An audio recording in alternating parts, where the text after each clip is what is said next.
guys, Latin's here, and welcome back to more Wolf's Bite. We're going to continue with the pigs.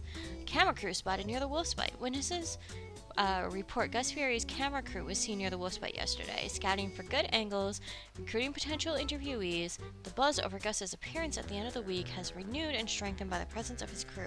The reports are fainting and swooning. Oh no, guys, like we're doing really bad.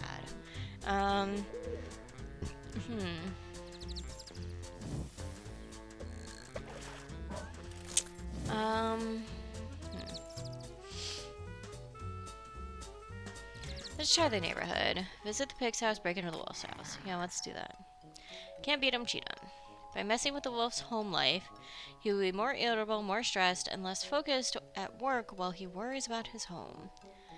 Serves him right for his unsolicited residential demolition of free samples. Wolf loses one life, enhancing his home security. You decide to start a garage rock band. If things go well, you become famous musicians, become rich, but if buy out the wolf's butt and kick the wolf to the curb. If things go poorly, at least the wolf will find you super loud and annoying. All you need is a band name, maybe a given.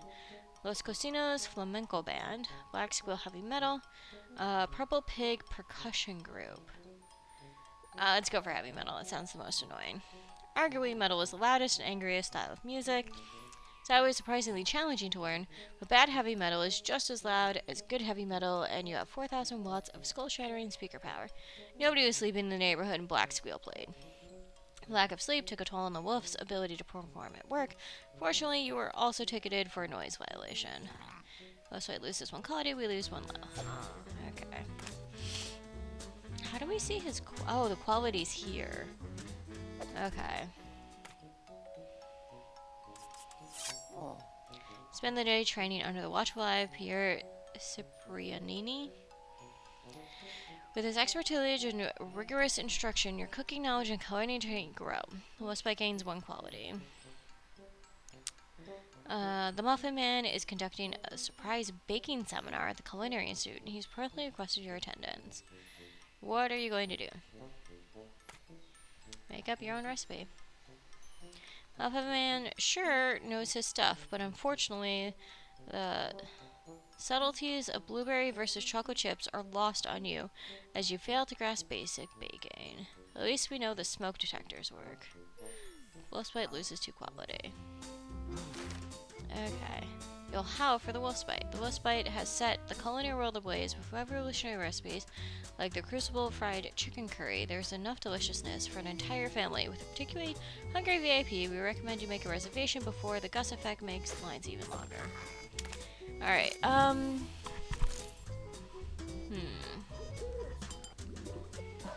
we did that one already. Alright, let's try the grocery store.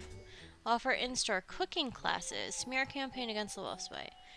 The more people who can cook, they won't eat there. The leading causes of visiting a restaurant is hunger, and the cure for hunger is cooking. By teaching people the joy of cooking, you constructively harm the Wolf's Bite under the cover of doing good. Wolf's Bite loses 1 quality.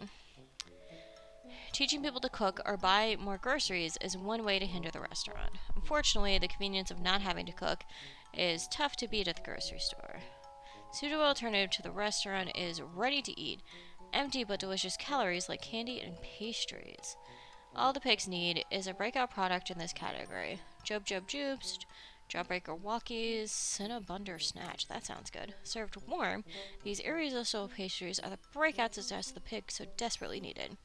Every bun sold at the market is a meal not served at the restaurant. Each sale not only enriches the pigs, but it also impoverishes the wolf. Victory never tasted so sweet. Wolf loses 1 wealth, and we gain 2 wealth and 1 reputation. Oh, that was pretty good. That was pretty good.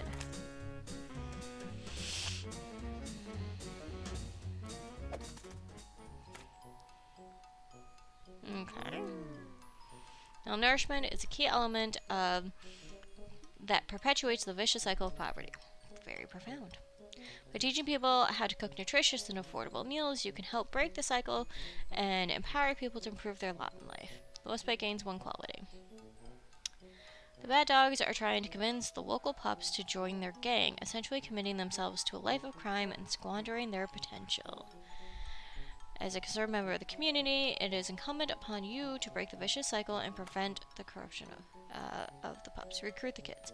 Hey kids, why don't you come work at my restaurant? Child labor is illegal. You're exploiting our current socioeconomic standing for your own gain. Oh, kids say the darndest thing, you mumble as you run off. Loses 3 reputation. Nice, that blow up in his face. Over the moon. While filming of Restaurants, Taverns, and Bars set to begin tomorrow, we couldn't be happier for our very own Wolf. From the rough and tumble streets of the bad side of town to a failed demolition mission's now successful restaurateur, he's made everyone proud, and a well-deserved bump for being featured seems a happy ending for this tale of redemption. Okay, his reputation's not doing good. He still has a lot of wealth, though. And I don't know how to make him lose money.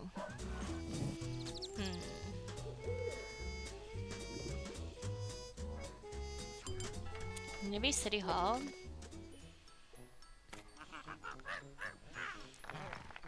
You know what the city needs? More regulations, especially in the food industry. When was the last time restaurants were inspected for cleanliness? When was the last time they were audited? They also don't pay enough taxes. Look at the roads. Clearly, more tax revenue is needed. The restaurants benefit from roads, so they should pay more to maintain them. Wealth loses one wealth. City Council is holding elections to fill 2 vacant seats, and you intend to put a porky butt in one of them. If you have a hand in making decisions in the city, you can craftily steer the council away from whatever benefits the wolf's bite. It's a perfect plan, but you need to think carefully if you want to cause the most damage. Which position do you run for? Secretary, treasurer, or both? Let's go for treasurer, because I control the money. Let me be your piggy bank. You win the election by a landslide. And when you suggest the city's money could be better spent on playgrounds than restaurants, the council agrees. I agree. No more government assistance for the wolf's bite. That sounds good. Playgrounds are good. The reduction in subsidies causes the wolf to lose 2 wealth. Okay. Slowly. We're getting there.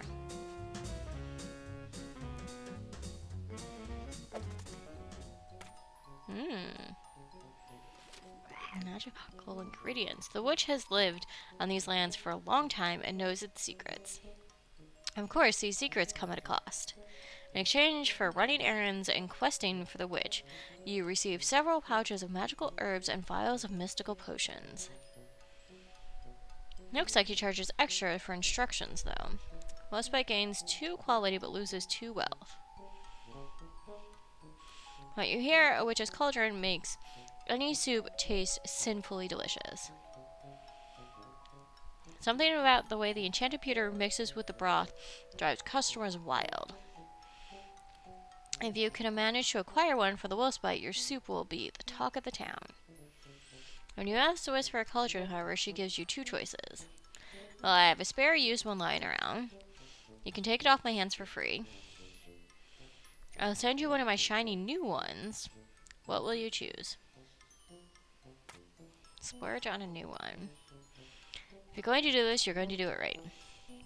A shiny new pewter cauldron is the talk of the neighborhood. Hungry soup lovers form a line halfway around the block. You should have bought 2, and you should have gotten them ages ago. Wolf loses 1 wealth, but gains 1 reputation. Gains 1 quality.